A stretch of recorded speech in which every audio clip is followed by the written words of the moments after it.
Herzlich willkommen. Mein Name ist Zahn Antonov, Präsident der Vereinigten Republik Obscurium.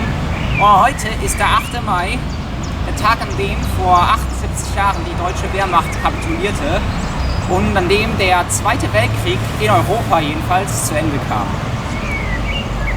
Leider haben wir in Europa heute wieder einen Krieg, und zwar in der Ukraine, der schon über ein Jahr vorangeht. Über 120.000 Leute sind in diesem Konflikt schon gestorben, was eine große Tragödie ist, aber es haben sich noch andere Tragödien daraus ergeben. Zum Beispiel gibt es eine aktuelle Sache, die ich ansprechen will, und zwar die neue Verehrung von Stalin, von Josef Stalin in Russland, die diese Tage wieder vorkommt. Man hat es vielleicht gesehen bei den Feierlichkeiten vor kurzem in Wolgograd, das früher Stalingrad hieß, wo man eine Büste von ihm aufgestellt hat. Also die Russen verehren Stalin immer wieder vermehrt.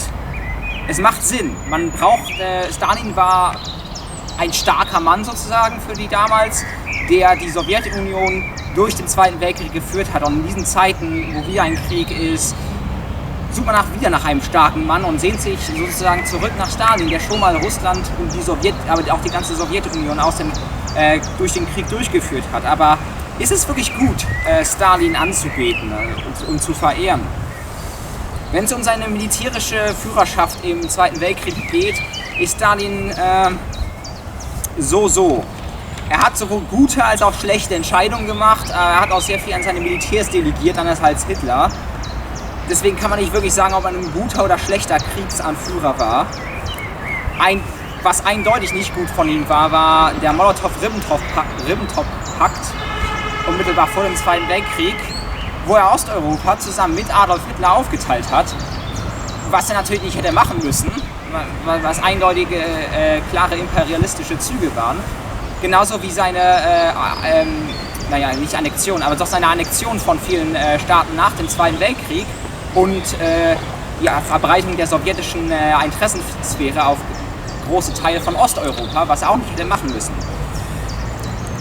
Dann kommt auch der Holodomor, unter Stalins Zeit eine große Hungersnot in der Ukraine, wo um 4 Millionen Leute gestorben sind, höchstwahrscheinlich von Stalin bewusst noch verschlimmert, um ukrainischen Nationalismus loszuwerden. Natürlich haben wir auch noch seine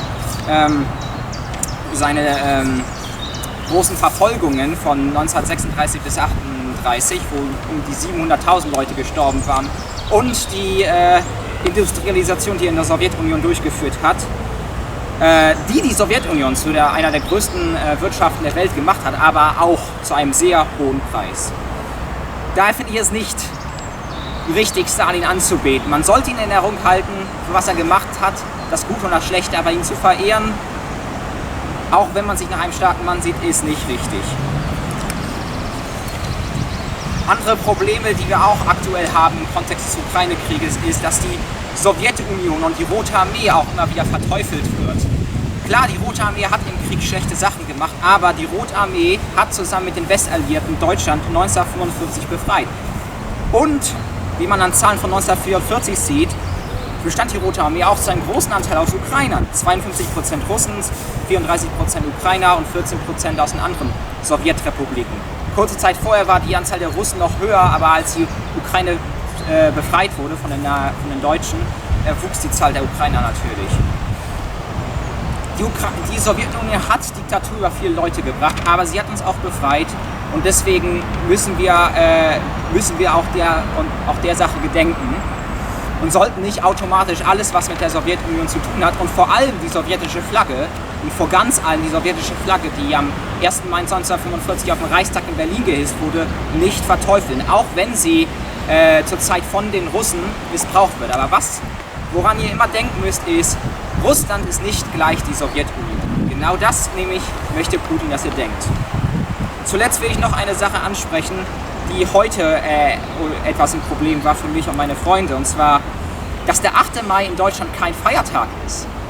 In Schleswig-Holstein, wo wir hier sind, ist der 8. Mai ein Gedenktag. aber wir haben nicht frei an diesem Tag. Ich musste gerade eben eine Abschlussprüfung schreiben und mein Freund Jan Olaf, der sehr gerne hätte hier sein wollen, muss heute bis zum Abend bei seiner Arbeitsstelle sein. Doch will Schleswig-Holstein den 8. Mai als Gedenktag, wie der Landtag gesagt hat, würdig begehen. Ich finde aber, die Leute können diesen Tag nicht würdig begehen, wenn sie nicht frei sind, an diesem Tag auch wirklich etwas zu tun und nicht den ganzen Tag arbeiten müssen und so. Deswegen muss der 8. Mai auch deutschlandweit, da er von deutschlandweit eine enorme Bedeutung hat in der deutschen Geschichte, ein Feiertag werden, wo alle Leute frei haben und diesen Tag auch wirklich würdig begehen können. Dementsprechend denken wir heute an diese Punkte, die ich gerade gebracht habe. Wir denken den allen alliierten Soldaten und anderen Soldaten und Freiheitskämpfern aus allen Nationen, die 1945 Deutschland vom Hitlerfaschismus befreit haben. Ich wünsche euch allen einen würdigen 8. Mai. Vielen Dank. Und als Abschluss möchte ich noch eine kleine Rose niederlegen hier mit den Fahnen von Obscurium und der Fahne für den 8. Mai, die ich persönlich designt habe.